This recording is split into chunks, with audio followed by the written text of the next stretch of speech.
ఓం శ్రీ గురువే నమ. ఓం శ్రీమాత్రే నమ. ఓం సర్వమంగళాయ నమ.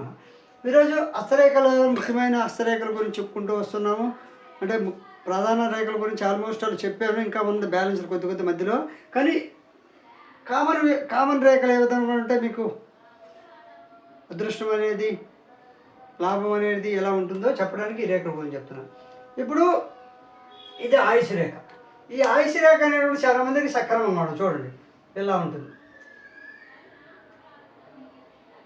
ఎలా ఉంటుంది. ఇది మధ్య నుంచైనా ఉండొచ్చు, మొదటి నుంచైనా ఉండొచ్చు, మధ్య నుంచైనా ఉండొచ్చు, కొత్త దాకైనా ఉండొచ్చు. ఈ విధంగా హస్తరేఖ ఏ విధంగా అయితే ఎవరికైతే ఉంటుందో ఒక గొలుసుకట్టులాగా, అలాంటి వారికి రహస్య శత్రువులు ఉంటారు. అలాంటి వారికి అది ఏ కాలంలో ఉంటారు రేఖ, ఆ టైంలో వారికి రహస్య శత్రువులు ఉంటారు. ఆ రహస్య శత్రువు వల్ల ప్రాణగండం కూడా జరగవచ్చు. అదేవిధంగా గర్భకోశ వ్యాధి ఉంటుంది, అజీర్ణ వ్యాధి ఉంటుంది, మానసిక బాధలు ఉంటాయి, వ్యసనములు కలిగి ఉంటారు. కాబట్టి ప్రాణాన్ని కూడా జాగ్రత్తగా చూసుకోండి. ప్రాణాన్ని కూడా ప్రమాదం ఏర్పడే అవకాశం ఉంటుంది. అయితే ఈ రేఖ ఇలా ఉన్నవారు మోసగుణం ఉంటుంది, అనుమానం ఎక్కువ, నిజము దాచిపెట్టుతారు. ఏ నిజాన్ని కూడా దాచిపెట్టేవారు ఉంటారు. ప్రతి ఒక్కరు ఇతరుల మీద ఆధారపడే విధంగా చేసుకుందరు. ఇతరులు మోసం చేసి ప్రతి ఒక్కరుని ఇతరుల మీద ఆధారపడే విధంగా చేసుకుంటారు. కానీ చివరికి అతను ప్రాణగండం ఉంటుంది. ఎందుకంటే ఒకరిద్దరినైతే సరే కంటిన్యూషన్ అందరిని నా కాడబడా, నేను ఇచ్చింది తినాలి, నేను చెప్పినట్టు వినాలంటే లాస్ట్లో ప్రాణగండం ఉంటుంది, ఆయుష్ కూడా తగ్గుతుంది. అదేవిధంగా ఇంకోటి, మధ్య కుజి నుండి ధనరేఖ బుధరేఖను తాకిన, ఇప్పుడు రేఖ ఇది బాగుంది.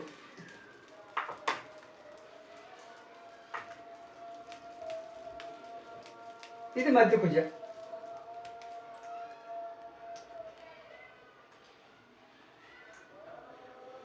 మధ్య కుజ అనేది ఎలా ఉంది, ఇది మధ్య కుజ. ఈ మధ్య కుజ నుంచి ఒక రేఖ ఎలా ఉంది చూడండి.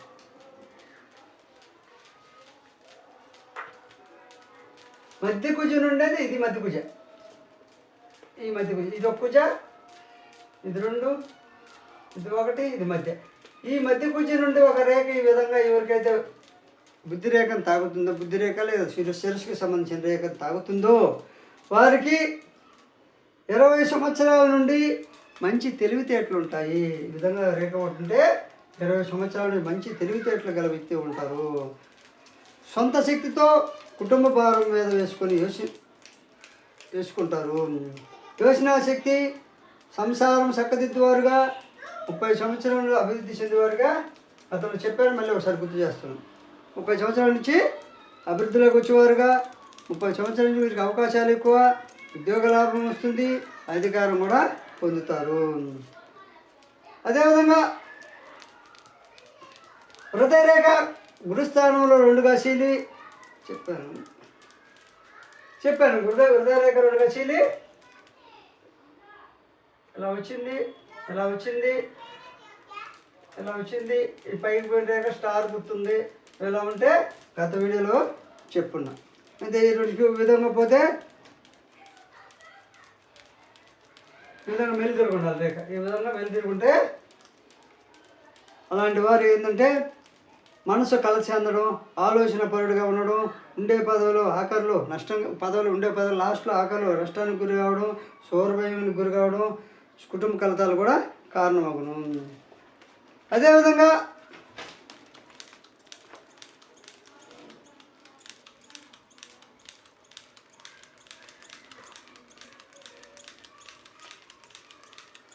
బుధరేఖ హృదయ స్థానముల మధ్య హృదయ స్థానముల మధ్య శత్రుశ్రముణ్య, ఈ బుధస్థానము ఈ హృదయ రేఖ మధ్య శత్రుశ్రముణ్య కూడా ఒక రేఖ సూర్యస్థానం, మరొక రేఖ శనిస్థానం చేరిన అనేక విధాల ఆదాయము, విశేష ఔన్నత్యము, సంఘంలో గౌరవం. ఇప్పుడంటే 42 సంవత్సరాల పైన పెద్ద పెద్ద పదవులు పొందే ముద్రణాధికారం కలిగే వారిగా ఉంటారు. అదేవిధంగా గతంలోనే చెంగు చక్రాల గురించి చెప్పాను. చెంగు చక్రాల్లో శంకు అనేది చూడండి, శంకు అనేది అలా ఉంటుంది కదా,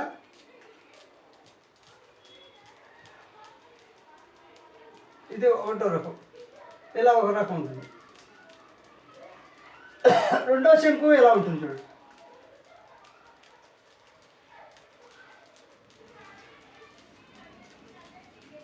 ఎట్టయినా ఉండొచ్చు విధంగా. ఇలా చూడు, ఇట్లా తిరిగేది ఇడిది, ఇది సవ్య, ఇది అపసవ్య. చక్రంలో కూడా చూడు, చక్రంలో ఒకటోది,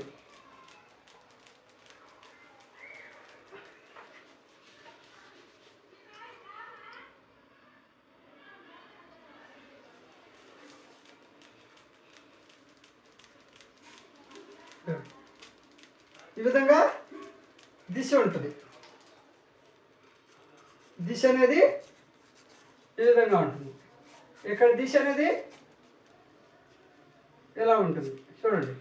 ఇక్కడేమో దిశ ఎలా ఉంటుంది, ఇలా దిశ ఉంటుంది.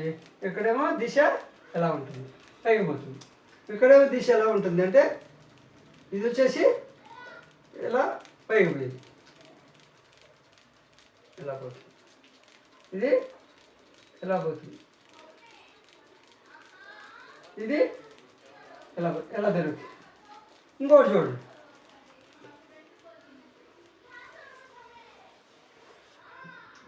ఇది వచ్చేసి చూడండి, ఇది దిశ ఉంది,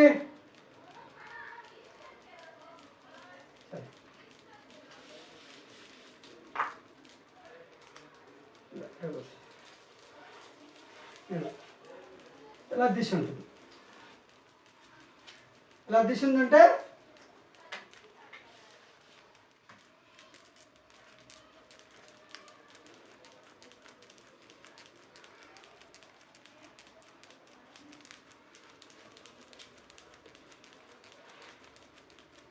ఎలా దిశ ఉంటుంది. చక్రం అనేది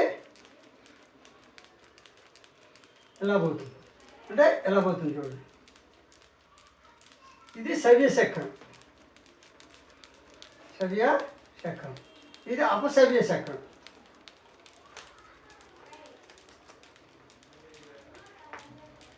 ఈ విధంగా సవ్య చక్రాలు అపసవ్య చక్రాలు అనేవి ఉంటాయి. ఈ సవ్య శంకులు అపసవ్య శంకులు. సవ్య శంకులు ఎలా తిరుగుతాయి, ఎలా మనకు చూడండి ఎలా తిరుగుతాయి. అపసవ్య శంకులు ఎలా తిరుగుతాయి. సవ్య చక్రాలు ఇది ఎలా తిరుగుతాయి, అపసవ్య చక్రాలు ఎలా తిరుగుతాయి.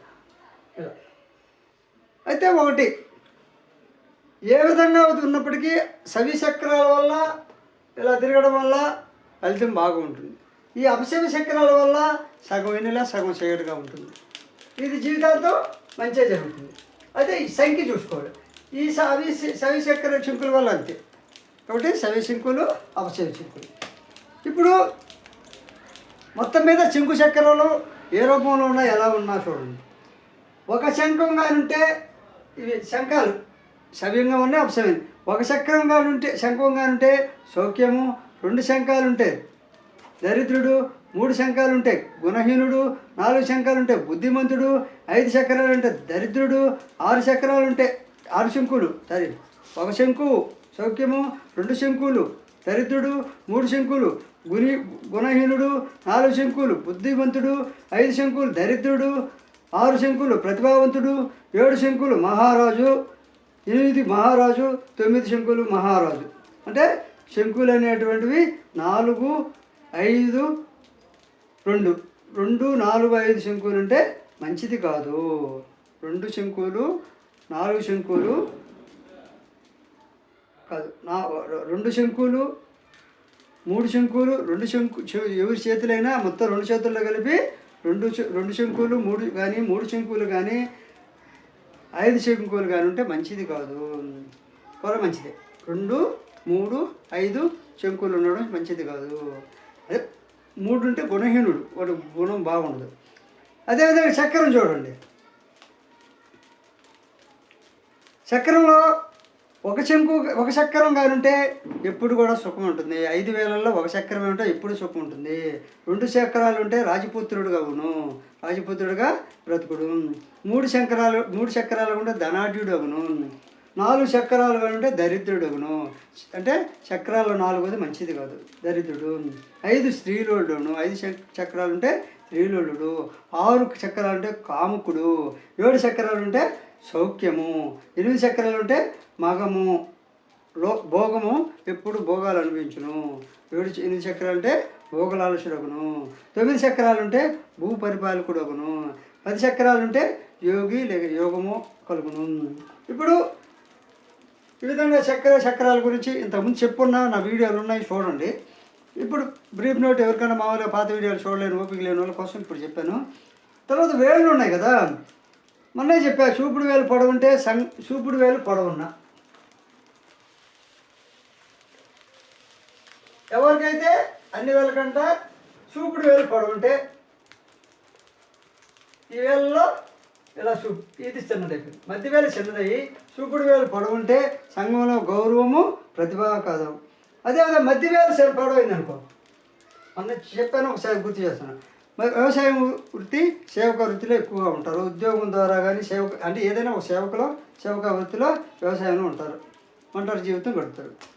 అదే రవి వేలు పొడవుంటే 12 వేలు కానీ 20 వేలు పొడవుంటే ఆకారం బాగున్నా ప్రభుత్వ ఉద్యోగము, రాజకీయ సంఘంలో పేరు ప్రదర్శనలు వస్తాయి. అదేవిధంగా చిటికిన వేలు పొడవుంటే శాస్త్రంలో ఈ చిటికిన వేలు ఇది తీసేసి ఈ చిటికిన వేలు అందరికన్నా పొడవుంటే శాస్త్ర పరిజ్ఞానం ఎక్కువ, శాస్త్రంలో పట్టు, అభ్యాసము, వ్యాపారము, సౌష్టము అనేటువంటి ఏలు సౌష్టంగా ఉంటే వ్యాపారం బాగుంటుంది, మంచి జరుగుతుంది. అదేవిధంగా ఈ శవి చక్రాలు అనేవి కుడి నుండి ఎడమకు, ఎడమ నుండి కుడికు, ఇందాక కుడి నుండి ఎడమకు చెప్పారు. అయితే కాల్షియం గుర్తులు కూడా ఉంటాయి. మనం కాల్షియం ఎలా ఉంటుంది, మనం తీసుకోబోతాం కదా, చెమ్ములో ఇలా పాట్ ఉంటుంది,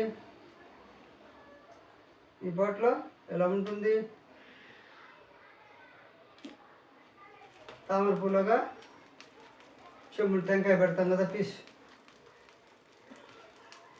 విధంగా కాల్షియం ఉంటుంది. లేకపోతే కాల్షియం గుర్తు మనకి మన గుడ్లకు ఉండేది ఇదనుకో, ఈ కాల్షియం గుర్తుంది విధంగా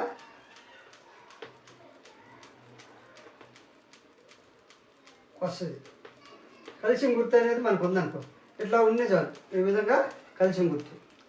ఈ కాల్షియం గుర్తు అంత ఉండదు.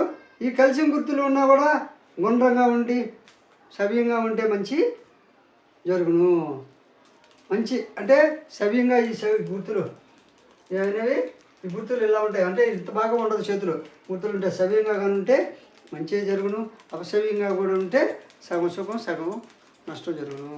కాబట్టి వీడియో నచ్చితే లైక్ చేయండి, అదేవిధంగా లైక్ చేసి షేర్ చేయండి. అదే ఈ కలిసి ఎంత పొడవు ఉంటే ఈ పొడవు గుండ్రంగా ఉన్న ఇవి కలిసి గుర్తులు ఎవరికైతే ఉంటాయో ఇవి శాపం ఇచ్చే రేఖలని, స్పష్టంగా దృఢంగా ఉంటే మంచి ఫలితాలు ఉంటాయి. కాబట్టి కలిసి గుర్తుంటే శాపం ఇచ్చే రేఖలని అర్థం. కాబట్టి వీడియో నచ్చితే లైక్ చేయండి, షేర్ చేయండి, సబ్స్క్రైబ్.